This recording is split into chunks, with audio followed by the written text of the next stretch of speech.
Ето, тук може да видите тези бутилки, най-вероятно или езерото ги е изхвърлило, или просто хората идват тук на пиричка, любуват се на чудната гледка, дишат въздуха, който идва от заводите до Девня, за които също имаме информация кога се изключват филтрите. И сега ще направя едно малко по-дълго видео, за да видите за какво става въпрос, защото тук нямам думи. Кошмар от всякъде. Само бутилки виждате.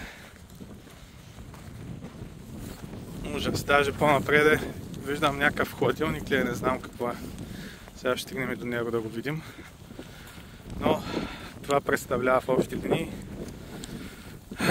бреговата ивица на нашето Варненско езеро. Тук, ако гледате на карта, ще видите, има доста места, където могат лодки да паркират. Даже по-нататък има едно съоръжение. Ще се опитам да доближа. Ето това, което го виждате, това съоръжение. Къде съм приближил, доста не се вижда. Ето това съоръжение всъщност е свързано с релса до кея, който е срещу тази камера.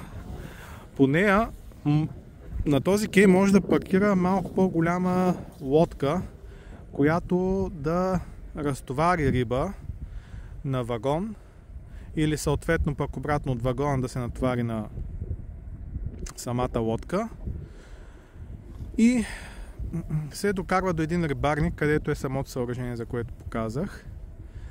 Но това нещо в момента не функционира, не заради друго, ами защото просто в езерото е под въпрос дали има изобщо риба. И ако има риба, дали тя изобщо може да бъде ползвана за храна, понеже всичко е замърсено. Спуканата тръба за фекалите до Аспарухово, отпадните води, които се изхвърлят от заводите на Девня в онзи край. И виждате какво изхвърля езерото. Това тук е ужас. Прекрасна природа, некадърно управление, ламтящо само за печалба. Никой не гледа общото, всеки дърпа чергата към себе си. И ето това е резултата и това е, което ще остане за хората след нас. И не се очудвайте, ако съседните държави започнат да имат дори териториални претенции към нас, не за друго, ами защото ние сме толкова некадърни, дори да се справим с едно сметоизвозване. Гледайте за какво става въпрос.